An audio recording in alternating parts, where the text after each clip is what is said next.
some reason, then don't worry about fixing it if it's extensive damage. If it's minor damage, you know, someone just got curious and they broke through a part of your wall to go check out your mine or your house or something. Okay, don't flip out. It happens sometimes. Okay, you're like, hey, we've been griefed, we check it out, it's minor damage, okay, just go and fix it. But if you got seriously griefed and it was major damage, don't worry about fixing it, because we can fix it for you. I keep going back to the same place. I don't know why I keep doing that. And so, yeah, it's pretty easy for us to fix it, but it's best for you to not modify anything if you've been griefed, because the way that the tools work, it'll complicate things if you try to fix your own griefing, your own grief structure, or thieved chests, either way. Okay, so we can help you out with both. Will we support PvP? I already covered that. What's the deal with Merchant and the other licenses? Okay, so Merchant is just on hold because Chest Shop is broken. Chest Shop we're hoping to have fixed after the meeting today.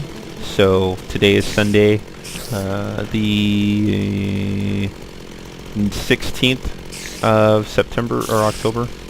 Wow, it's already, jeez. So where am I going? Where am I going? Where am I going? Where am I going? Where am I going? Over here. So we'll have all that covered after the staff meeting today, once we figure out what we're going to do about that. So we'll have that up and running. Merchants, the merchant license pricing will continue to operate on a sliding scale. So the more merchants there are, the more expensive license will be. It's just the way it is. You know, you can complain about it if you want, but I'm not going to change it. Because I just feel that's what's appropriate for the license and what it demands. So there you go, matey. There you go. A little Shibuya for you. I don't know what that was, really. So, yeah, that's that one. Let's see. 1, 2, 3, 4, 5, 4. That's it. Okay. The adventure license is coming. The adventure license is heavily stacked in MCMMO. 1, 2, 3, 4.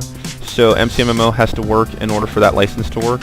So yeah, that's pretty much how that's going to work.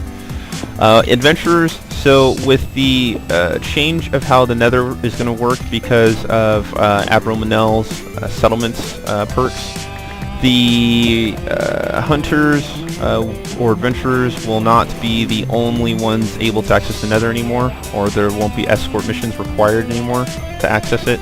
The Nether will be accessible through settlements, settlement Nether portals. So if you have a settlement, then you can get Nether portal. The reason why there's no Nether is because there are no settlements with a Nether portal, and Ephemera doesn't need a Nether portal. So if you want one, get your settlement up and running, and there you go. Rock on. All right.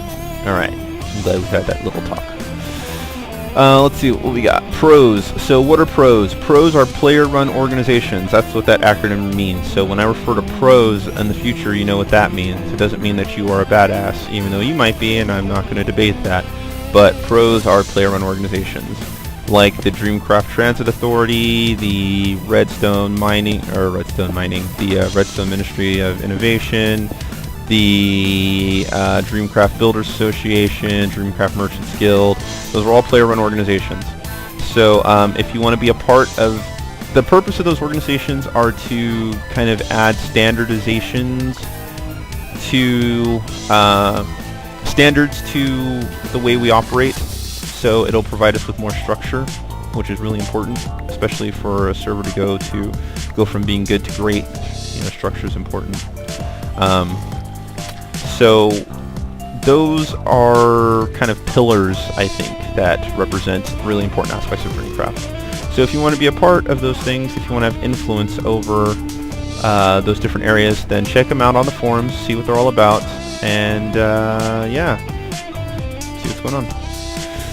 Let's see. Elemental cores is factions. Okay, so this is probably my last point before I am done for this episode, because I want to try to keep things as short as I can, because I know that many of you have ADD.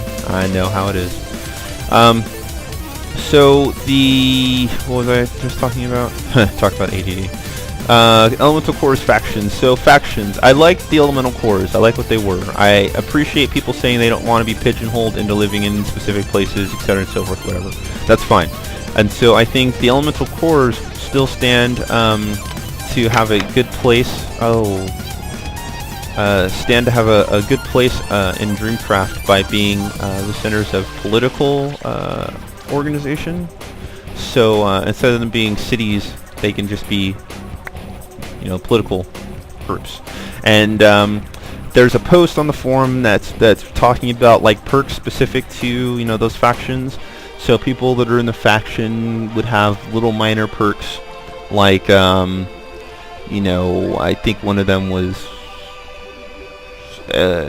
resistance to fire or lava, or that's what it is. Like the champion for each group would have the perk for that element, for that core.